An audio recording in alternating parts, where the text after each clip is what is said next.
Assalamualaikum warahmatullahi wabarakatuh. Alhamdulillah wassalatu wassalamu ala Rasulillah wa ala alihi wa sahbihi wa man walah. Saya merasa aneh kepada para Wahabi Indonesia ini. Kenapa mempersalahkan masalah maulid yang dilakukan orang-orang Islam Muslimin Indonesia? Masalah maulid itu di mana? Di mana permasalahan letak kesalahan maulid Nabi itu? Apa yang dilakukan di maulid Nabi itu rupanya? Kenapa kalian permasalahkan? Sampai kalian bilang tak ada di zaman Nabi. Ya kalau memang pasang terata itu zaman Nabi tak ada. Permasalahan kan yang paling penting adalah apa yang dikaji di dalam maulid Nabi itu. Duduk kalian dulu di peringatan maulid Nabi itu. Apa yang dikaji maulid Nabi itu? Pertama baca Quran.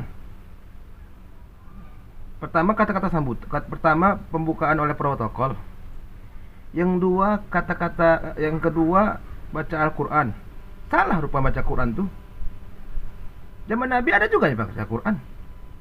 Apa yang dipermasalahkan? Kedua kata-kata sambutan dari ketua BKM, dari kepala lingkungan, tokoh masyarakat, ada masalah rupanya di ucapan kata-kata sambutan itu. Lalu kemudian ceramah agama. Yang dibahas dalam ceramah itu adalah tentang Nabi Muhammad dari mulai lahir. Lalu kemudian cerita tentang sedikit banyaknya masalah yang berkembang pada masa ini, yang cerita tentang masalah agama. Salah rupanya ceramah tentang agama.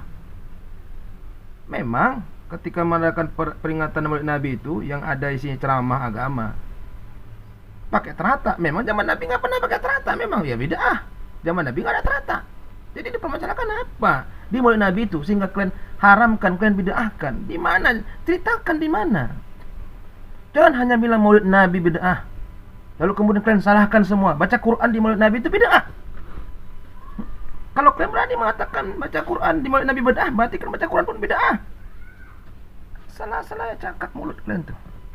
Apa yang salah rupanya di Maulid Nabi itu? Oh, kenapa dibuat khusus kalau mau mengadakan ceramah tentang Nabi Muhammad itu nggak perlu setiap tahun, nggak perlu mesti pada bulan Rabiul Awal, setiap bulan pun bisa, nggak mesti tahun sekali. Zaman Nabi tak ada dikhususkan ceramah itu mesti tahun sekali, setiap bulan Rabiul Awal ceramah tentang tentang sejarah Nabi Muhammad, kisah Nabawi, kisah Nabi. Nggak perlu setiap Rabiul Awal, setiap hari kenapa? Atau setiap bulan? Nggak ada pengkhususan. Kalau itu kalian bid'ahkan, oke. Sekarang kalian mengaji, itu orang-orang Wahabi itu pengajian habis Isya setiap malam Rabu. Saya perhatikan di Medan itu ada di Jermal 6 setiap malam Rabu atau malam Kamis. Pertanyaannya, ada nggak zaman Nabi pengkhususan pengajian setiap malam Rabu atau malam Kamis setiap habis Isya? Padahal Nabi tak pernah buat pengajian habis sholat Isya. Biasanya Nabi habis sholat Isya tidur. Kalian buat pengajian habis Isya, bid'ah, dolalah, finnar. Nabi tak pernah buat pengajian setiap habis Isya.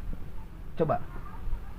Ada rupanya Nabi, orang beriman, buatlah pengajian habis Isya setiap malam Rabu. Nggak ada, kan khususkan pengajian setiap malam Rabu, bid'ah, dolalah, finnar. Tak ada itu dan Nabi.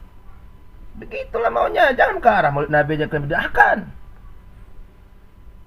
Tapi memang di Maulid Nabi itu ada hal-hal yang nggak pentas. Memang misalnya joget-jogetnya, ada joget perempuan dari nari, ya itunya kalian salahkan nggak apa-apa. Gak usah pakai joget-joget, hilangkan joget-jogetnya. Apalagi masalah misalnya ada perempuan nyanyi-nyanyi yang sudah dewasa, oke, tinggalkan. Jangan kalian simpulkan semuanya peringatan Maulid Nabi itu bid'ah. Itu nggak cocok. Giliran sama kalian nggak bid'ah. Lucu kali kalian. Ya tolonglah. Jangan perasaan kalian paling cinta sama Nabi, mengikuti Nabi, seolah-olah kalian yang punya kunci surga itu ya. Lalu kalian muslimin, kalian aja Wahabi yang masuk surga, kami ini masuk neraka. Sepi kali neraka itu nanti kalau kalian aja yang masuk. Oke? Mudah-mudahan setelah ini jangan ada lagi yang menghina-hina Maulid Nabi ya. Assalamualaikum warahmatullahi wabarakatuh.